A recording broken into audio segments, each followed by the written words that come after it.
उत्तर प्रदेश के अयोध्या स्थित भदरसा में हुए घिनौने कांड के बाद लखनऊ में दुष्कर्म पीड़ित बच्ची की मां से मुलाकात करने के बाद सीएम योगी आदित्यनाथ के निर्देश पर कुछ ही घंटों के भीतर कार्रवाई शुरू हो गई है।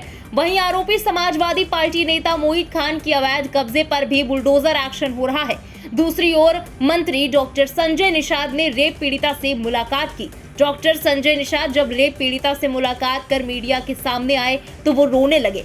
उन्होंने कहा कि अखिलेश यादव का पीडीए झूठा है। हम निषाद समाज का नेतृत्व करते हैं। निषाद अति पिछड़ा है और अनुसूचित भी है। महिला हमारे यहाँ पूजनीय है, जबकि उसके साथ अत्याचार हुआ है। वहीं पीडीए का नारा देने वाले, अयोध्या में जीत के बाद पीठ थपथपाने वाले, लगता है इन्हीं अपराधियों के सहारे इनकी जीत हुई है। संजय निषाद ने आगे कहा कि अपराधियों को बचाने के लिए सपा और कांग्रेस जो पीडीए का नारा देते थे उनका मुंह नहीं खुल रहा। अपराधी को बचा रहे हैं और पार्टी से भी नहीं निकाल रहे। उनके खिलाफ कोई एक्शन नहीं लिया जा रहा। मैंने आज के दिन में पीड़िता को न्याय दिलाने के लिए सदन में आवाज उठाई थी। अंतिम सांस तक, जब तक उसे फांसी नहीं हो जाएगी तब तक मैं उसके लिए लड़ाई लड़ूंगा। उन्होंने कहा कि मैं मुख्यमंत्री जी को धन्यवाद दूंगा कि उन्होंने मेरी आवाज को सुना और कार्रवाई की ओर ले गए। मैं कोशिश करूंगा कि अपने समुदाय का साथ दे सकूं। ऐसे लोगों के खिलाफ मैं सपा कार्यालय जाकर धरना दूंगा। ऐसे अपराधियों का साथ देने वाले सांसद को पार्टी से बाहर करें और उनकी सदस्यता समाप्त की जाए।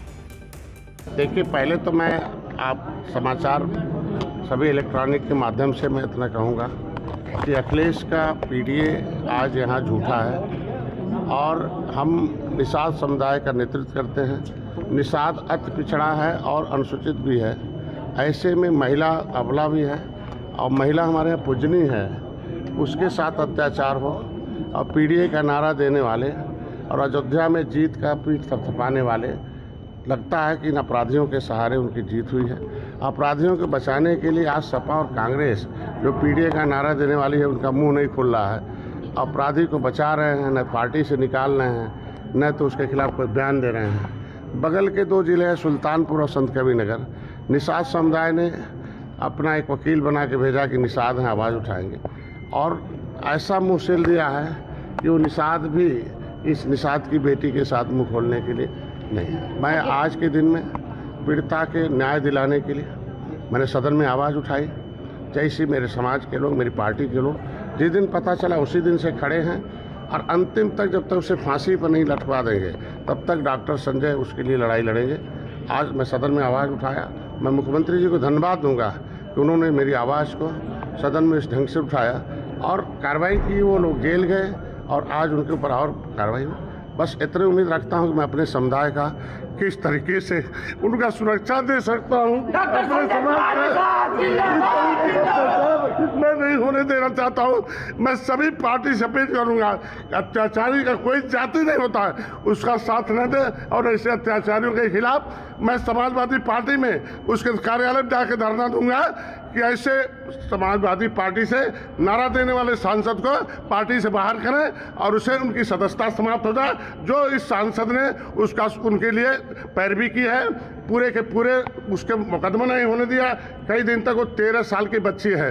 13 साल की बच्ची कहाँ जाएगी, कहाँ मुँह दिखाएगी और किस तरीके से ये मेरे समाज के ऊपर अत्याचार हो रहा है, इसको किस तरीके से होगा।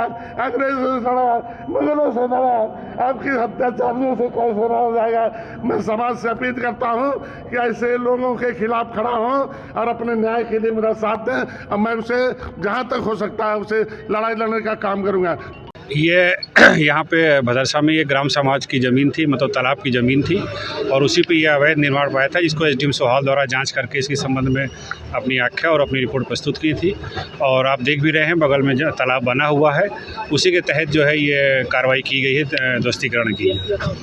और कितनी अवैध संपत्तियां हैं इस संबंध में अभी जांच की जा रही है और जैसे जैसे संपत्तियों को पता चलेगा उसमें जो भी अवैध होगी तो उसमें विधिक और उचित कार्रवाई की जाएगी। ये जो आरोपी व्यक्ति हैं उनके द्वारा सार्वजनिक तालाब और सार्वजनिक रास्ते को अतिक्रमित करके एक बेकरी बनाई गई है। तालाब की ज़मीन पर आने जाने का रास्ता बनाया गया है और रोड पर आप देख रहे होंगे एक मल्टी कॉम्प्लेक्स बनाया गया है। हमारे राजस्व की टीम ने इसका चिन्हांकन किया था। प्राधिकरण और नगर पंचायत के द्वारा विधिक कार्रवाई के उपरांत जो भी अवैध अतिक्रमण करके ये बेकरी बनाई गई थी उसको आज डिमोलिश किया जा रहा है। जो रोड पर बिल्डिंग है वो भी सार्वजनिक रास्ते को अतिक्रमित करके बनाई गई है।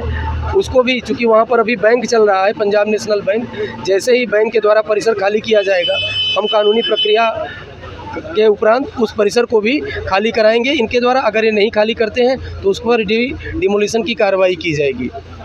दूसरों के नाम की जमीन मानी जा रही है। बिल्कुल, क्या कहते हैं, हमारे उपजिलाधिकारी के द्वारा कल ये अवगत कराया गया है कि कुछ दलित बिरादरी के और कुछ गरीब व्यक्तियों ने प्रार्थना पत्र दिया है कि आरोपी ने उनकी भी ज़मीनों पर अवैध अतिक्रमण किया है या कब्जा किया है, उनके द्वारा डरा धमकाया गया है। उसकी भी हमने राजस्व टीम बना दिया है। लगातार हमारी कई राजस्व टीम हैं जो जाँच कर रही हैं। जाँच में जैसे भी संज्ञान में आएगा कि अगर किसी भी गरीब के व्यक्ति या दलित व्यक्ति की ज़मीन पर इनके द्वारा कोई अवैध अतिक्रमण किया गया होगा तो हम नियमानुसार कानूनी कार्रवाई करते हुए उसको भी खाली करा के उन गरीब परिवारों को उनकी ज़मीन वापस दिलवाएंगे।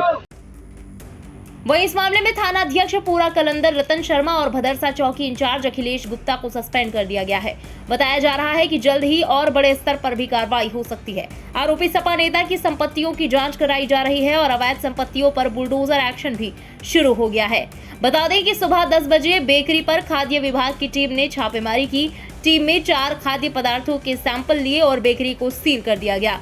बड़ी बात यह है कि मोहित की भदरसा में कई प्रॉपर्टी हैं। मेन रोड पर उसकी बेकरी शॉप है। उसके एक मकान में बैंक भी संचालित हो रहा है। इसके अलावा कई दुकानें भी हैं जो किराए पर दे रखी हैं। जिस चौकी पर पीड़ित की मां शिकायत करने पहुंची थी वो मोहित खान के घर में ही चल रही थी।